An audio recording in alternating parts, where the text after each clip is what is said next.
আসসালামু আলাইকুম এভরিওয়ান। ভাই বোনরা, এই যে আমি এখানে সন্ধ্যার ইফতারিতে খাওয়ার জন্য খুব দ্রুত শর্টকাটে তেহেরি রান্না করছি। এই যে আমি পেঁয়াজ, ঘি আর তেল মিলায়ে প্যানে দিয়ে দিয়েছি। প্যান গরম হওয়ার পর পেঁয়াজ দিয়েছি, তারপর পেঁয়াজটা সঙ্গে সঙ্গে আলু দিয়ে দিয়েছি। সব একসঙ্গে আমি এই যে ভেজে নিচ্ছি। এর মধ্যে আমি চাল দিয়ে দেব। এই যে এখন আমি চাল দিয়ে দিচ্ছি। এই যে চাল ভেজে নিয়ে এক এক করে আমি মশলাগুলি দিয়ে দেব।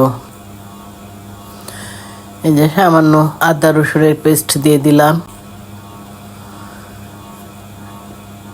এখানে লবণ দিয়ে দিলাম স্বাদ মতো। সামান্য একটু চিনি দিয়ে দিলাম।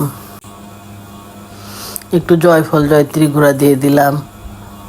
এই যে মাংসগুলি আমি আগেই সব আদা বাটা, রসুন বাটা, ধনিয়া গুঁড়ি, জিরা গুঁড়ি, টক দই, লবণ সব কিছু দিয়েই মাংসটা আমি ম্যারিনেট করে একটু জাল করে রেখেছিলাম। তারপরে এই যে চাল ভাজা হয়ে গেছে, এখন আমি মাংসগুলি ঢেলে দিলাম। এখন আমি একটুখানি লিকুইড দুধ দিয়ে দিব।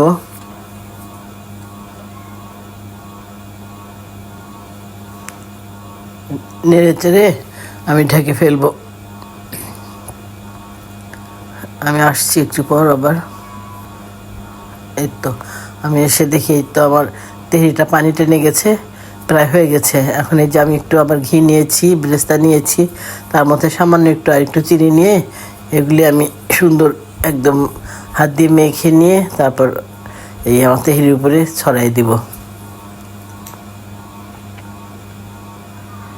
ঢেকে দিলাম, একটু পরে আমি বেড়ে ফেলবো। এই যে ভাই বোনরা, আমার তেহরিটি কমপ্লিট হয়ে গেছে। তো আমি নামিয়ে ফেলেছি এবং প্লেটেও বেরিয়ে নিয়েছি। তো ঠিক আছে, আপনারা অনেক ভালো থাকবেন। সাবস্ক্রাইব এবং ফলো করে আমার পাশে থাকবেন। আল্লাহ হাফেজ।